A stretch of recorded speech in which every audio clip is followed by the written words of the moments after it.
The NFL trade deadline is less than 48 hours away, and the Eagles are already wheeling and dealing.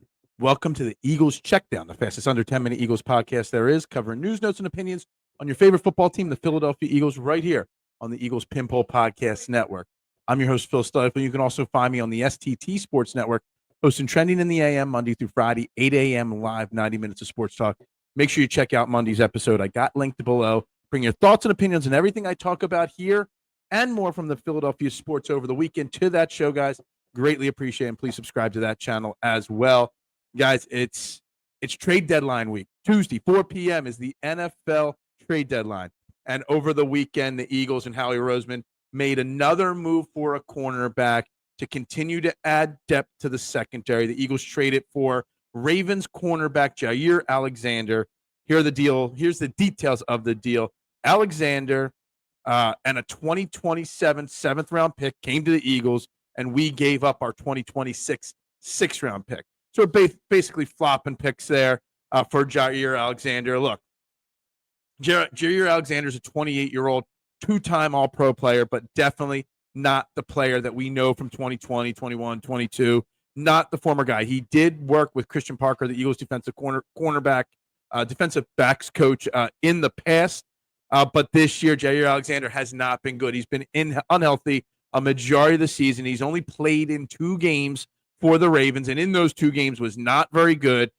Gave up a quarterback passer rating of 118.8 when targeted. He missed a tackle. He's had some penalties. Giving up 116 yards on 5 catches, basically all 5 targets thrown his way. So not the player he once was. But you couple Jaire Alexander with the earlier trade of Michael Carter for minimal assets. This has Howie Roseman trying to address the depth issue in the secondary and hope for some cheap, low-risk, high-reward moves that maybe pay off down the line. It's not like we're trading a third or second or fourth-round pick for Alexander or Carter or any of these guys. These are guys to improve because, let's be honest, outside of Cooper Dejean and Quinyon Mitchell, our secondary's been pretty bad. Mac McWilliams, fifth-round pick, hasn't, earned his way on the field. Jacorian Bennett still's barely stepped on the field. Maybe we see him this upcoming week against the Packers. But, outside of that, Dory Jackson's been serviceable at best, but he's injured. We don't know when he is going to be back. And Keely Ringo, what's there to say about Keely Ringo that we haven't already said? Perry Nickerson, none of these other guys really stepped up. So this is another move to add depth. I still fully expect when we take the field against the Packers that you will see the Eagles throw out their Jacorian Bennett next year. Alexander and Michael Carter will not be starting or playing significant snaps early in their tenure with the Eagles. We'll see as it goes down the line, but this is a depth move. This is a low-risk, high-reward move.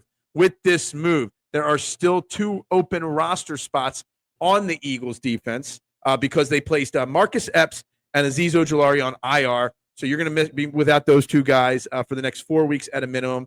Ojulari, it is what it is. Marcus Epps hasn't done much but special teams since he rejoined the Eagles earlier this season. But you still have 2 roster spots open. But you have Brandon Graham, who will be back next week. You got Nolan Smith, who is eligible to be back next week and expected to be back. Jacorian Bennett is expected to be back. So there's still going to be at least 1 more player cut. I've got the top 3 names on my list here that could get cut, and that's A.J. Dillon, who has fallen out of favor to Tank Bigsby, and Will Shipley. Keely Ringo, the Eagles may try to trade him to a team for a 7th-round pick or something like that, or a Dory Jackson, because Jaire Alexander doesn't play special teams. Neither does Dory Jackson, so maybe that is where they free up a roster spot right there. But that is what you're looking at with this Eagles team. And Howie Roseman's not done. Tuesday, 4 p.m. is the deadline. They will definitely be in play for an edge rusher, whether it's Bradley Phillips, Jermaine Johnson. Jalen Phillips from the Dolphins seems to be the most likely and strongest candidate, has a great relationship with Vic Fangio and knows his system very well from their time together in Miami.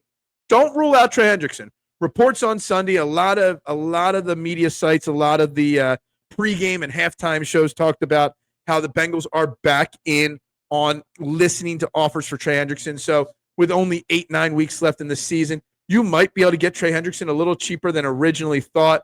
So that's something to keep an eye on as well. But I would be very shocked if Howie Roseman does not add at least one more edge rusher. But again, adding another player and all these guys coming back, there are going to be some guys cut. I'm not sure who it's going to be. I would think A.J. Dillon will be that top guy to go, and maybe Keely Ringo, if he does not get traded, will be good to go gone. Sunday in the NFL was crazy. There were a lot of crazy games. Obviously, that Bengals-Bears game, insane, 47-42. I don't know where that came from. And almost 500 yards from an old Joe Flacco thrown there in that game. But two big things happened in the NFL on Sunday, and that was our Monday Night Football opponents for next week. The Green Bay Packers lost to the Carolina Panthers. Jordan Love looked fantastic in that game.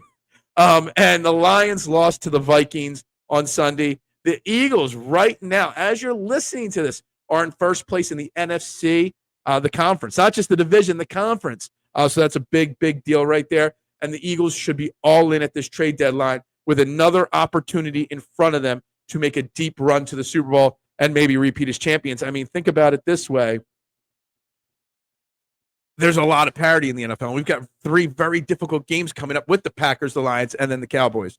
If we can get through that stretch of 2-1 and add somebody like a Jalen Phillips or Trey Hendrickson, maybe, who's going to stop this team come playoff time?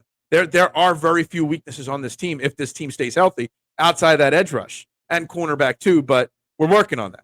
It's going to be a very, very interesting, couple days to start this week, and then next couple weeks as we get into the guts of this season, guys.